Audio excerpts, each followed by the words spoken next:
these are the children that we have the vocational center for, and we have mentors who would encourage them and mentor them in that regard.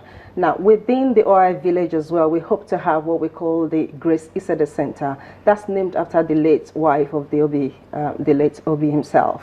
And that's meant to be a rehabilitation center for girls who have been rescued from the sex trade, for instance. When I came into Nigeria last year and I had meetings with NAPTAPE and, you know, the Commissioner for Women Affairs in Delta State and others, I found out that one of the major problems we have within that part of Nigeria really would be female or child, the child sex trade apparently. And so I was advised to consider having a rehabilitation center, you know, that would house some of these girls, rehabilitate them and help them, you know, move on from that lifestyle. And so that's the whole idea of the village. And then, so besides the shelter and besides the vocational center within there, besides the rehabilitation center, we also hope to have a school.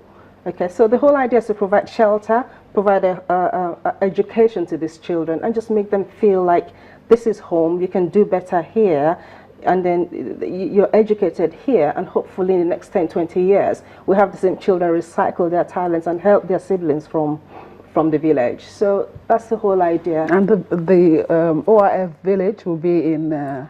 It's meant to be in Agbo.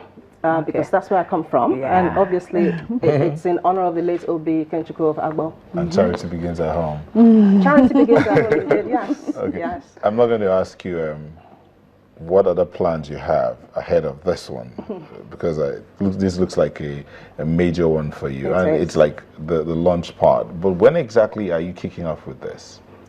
What, with the actual launch or with the village itself? Because the launch is going to be next week, by the way. So we're launching the Obi Ikenchukwu Foundation next week on the 20th of November at the Civic Center.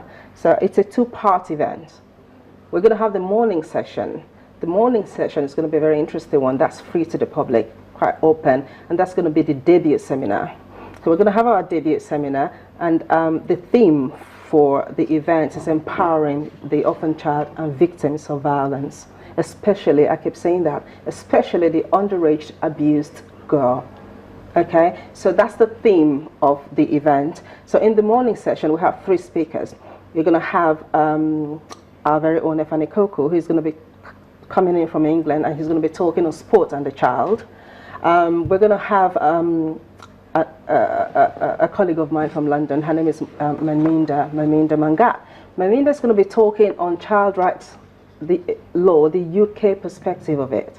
Okay, and then we have another speaker from Nigeria here, a chief magistrate of one of our courts here, Mrs. Oshin. She's going to be talking on child rights law, the Nigerian perspective, and there's a twist to that. She says myth or reality. So I think it's going to be a very interesting time. It's going to be very interactive.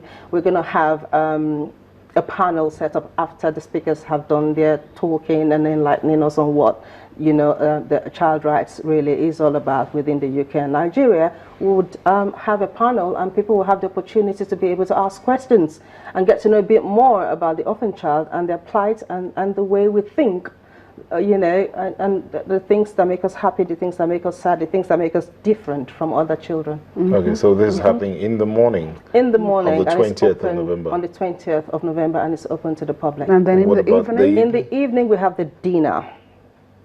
That's strictly by invitation, and at that point we're hoping to be able to again get the public to understand a bit more about the life of the orphan child, about the plight of the victims of violence, and we're hoping to be able to fundraise as well for the OIF village in Agbo, and obviously we would be having a very interesting time, I'm hoping. I tell you one very interesting thing about Obi Ikenchukwu Foundation, and I'm hoping to use that as a medium to differentiate it from other charities. I'm very particular about culture. I never lived in Agbo, but I love Agbo. I love where I come from. I love being from Agbo, and I love my culture. And recently, I've been learning a bit more about my culture. So I feel the need to imbibe culture in the children that will be in our care. So the children will grow up, all Obi Ikenchukwu Foundation kids should grow up knowing about their culture, not just the Agbo culture, but generally the Nigerian culture. So we're going to be having a lot of cultural stuff on the 20th of November. I was just thinking, you know, for you to have this strong attachment, not just to Nigeria, but of course your state of origin, and you know, learning about culture, about what is going on, thinking about orphans. When you were in the UK, you keep up with what's happening at home. You watch channels 24. I do watch Nigerian channels generally, and I watch channels especially as well. Yes, I do.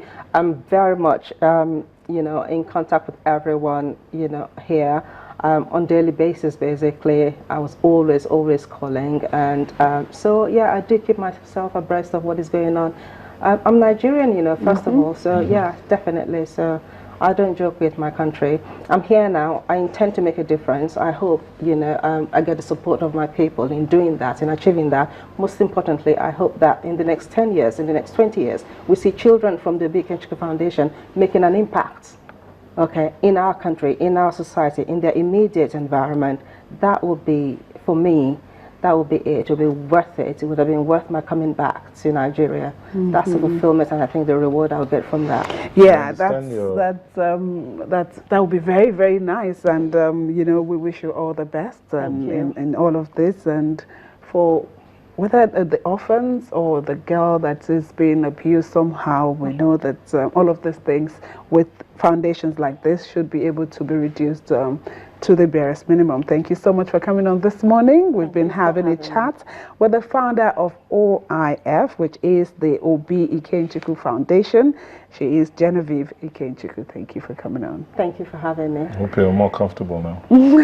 She is. Thank you so much. Yes. Thank you. So Sunrise will be